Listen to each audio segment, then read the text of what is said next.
предполагают широкое вовлечение социально ориентированных некоммерческих организаций. Мы представляем ресурсный центр. К нам поступает очень много вопросов. Дело в том, что пока мы не поменяем, а мы на этом просто хотим, чтобы организовали круглый стол, порядок предоставления субсидий, никакие некоммерческие организации другие не смогут участвовать. Почему? Объясню. Потому что мы считаем, что в этом порядке, на наш взгляд, есть коррупционная составляющая. Первое. Смотрите, Виталий Евгеньевич, вы в паспорте федеральном, вы курируете это направление. Вы там как от исполнительного органа, да, вы куратор по этому направлению выделения субсидий.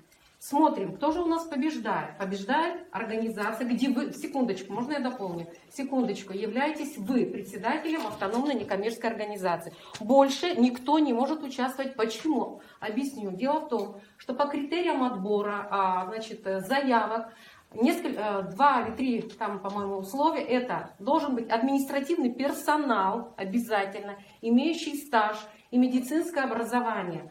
Например, у ЮГРы у них стаж и соответствующее образование должны иметь только те, кто используется при реализации проекта. Я думаю, что это честно.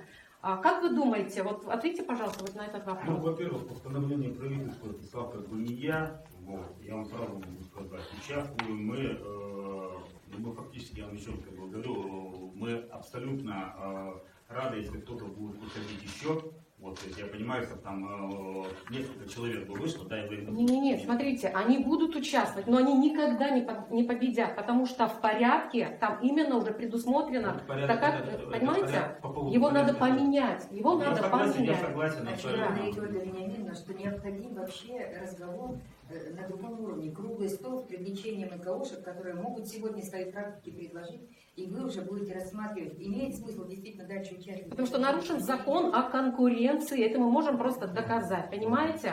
Да. Предложение такое есть, хорошо. Да, еще второй момент, смотрите, очень много денег выделяется на выпуск буклетов, брошюрок. Кто-нибудь отслеживал, какой результат они приносят? Понимаете, сегодня уже эпоха интернета, и это уже не работает. Запустили автобус, туда тоже выделили сумасшедшие, наверное, деньги. Как это работает на продолжительность, на повышение жизни и так далее. Вот это вот, смотрите, может быть, это тоже стоит пересмотреть. Конечно, да. Можно даже заявленные цифры посмотреть, какой механизм отслеживания результативности. Потому что мы назвали вот столько-то, а много или мало? А в результате вот такого большого серьезного процесса, что мы получили? Достигли ли мы тех результатов? Вот это понятно. И потом третий момент. Нигде не прописано, во главе угла этой программы, мне кажется, все-таки должна стоять семья, здоровая семья. Это первый момент. И правильно вопрос задал, что будет делаться в глубинках, потому что там сплошной алкоголизм, каким спортом они будут заниматься, непонятно, как они будут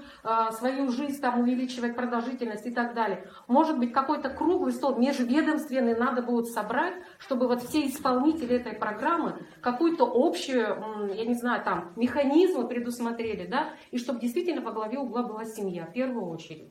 А не какие-то отрывистые, какие-то, разрозненные мероприятия. Принимается, хорошо.